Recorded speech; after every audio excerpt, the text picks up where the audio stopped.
Okay. Thank you, Chairman Lamb, for hosting this hearing. I was asking what the population of Pittsburgh is. The metro area is about 1.5 million. Is that about right? So that's a lot of electricity.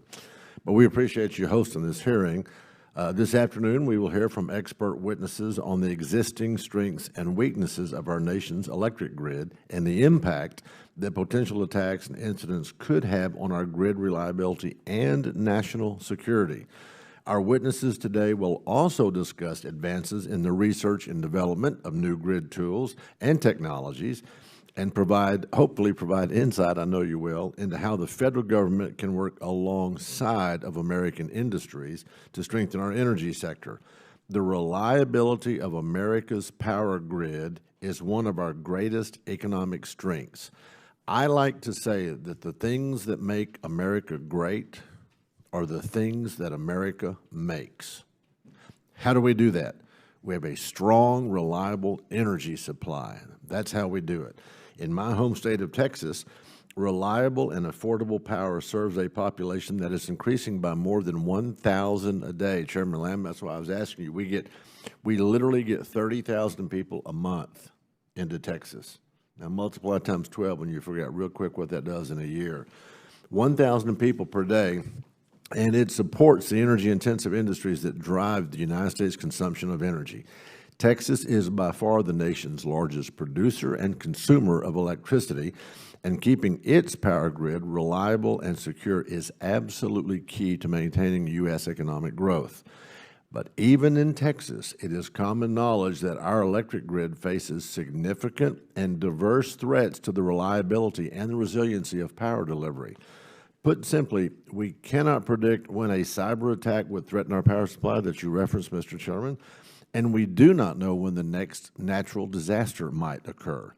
In 2017, we were reminded of this fact by the impact of Hurricane Harvey, a devastating Category 4 hurricane that hit the Texas Gulf Coast and caused significant generator and transmission line outages for many on the Texas Gulf Coast and the Texas Interconnection. However, due to proper planning and management by what we call ERCOT, the Electric Reliability Council of Texas, the Texas grid was able to recover quickly from this devastating storm. Since it's not a question of if, but a question of when that same power grid will face significant physical and cyber threats, the modernization of the national electricity system must be our priority. According to the Department of Energy, DOE, the U.S. electric grid must be updated within the next decade to address challenges including aging U.S. energy infrastructure, changes in demand for energy, emerging threats, and fundamental shifts in the U.S. energy supply portfolio as energy sources, rightfully so, like renewables and nuclear, increase. Again, we can see these changes taking place in my very own home state, where today nuclear generation is our most reliable source of energy, in fact, running at more than 93% of the time over the last 3 years. And where we lead, we also lead the nation in wind energy, and we're number 5 in solar energy, by the way.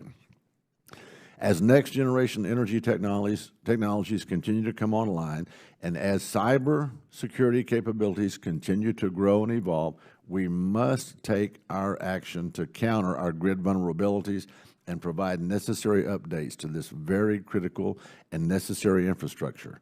Thankfully, DOE funds broad research and development programs to support grid modernization and security technologies through department-wide collaborations like the Grid Modernization Initiative, or GMI, and the Grid Modernization Lab Consortium, GMLC. DOE also funds robust research in novel grid technologies and computational modeling efforts through its Office of Electricity, OE, and cybersecurity technology for energy delivery systems through its Office of Cybersecurity, Energy Security, and Emergency Response, CSER. We are grateful to have 2 witnesses representing these important efforts here this afternoon, the Honorable Karen Evans, Assistant Secretary of CSER, and Mr. Juan Torres, an Associate Laboratory Director at the National Renewable Energy Laboratory and Co-Chair of Grid Modernization Lab Consortium. Welcome to both of you. Welcome to all of you. Modernizing our grid will require these important programs.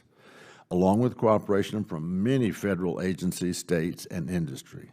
I hope our witnesses, I trust our witnesses, can share their expertise and provide valuable insight on how Congress can best support these very collaborative efforts.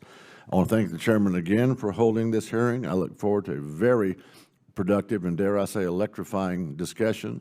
And Mr. Chairman, I yield back. Don't dare.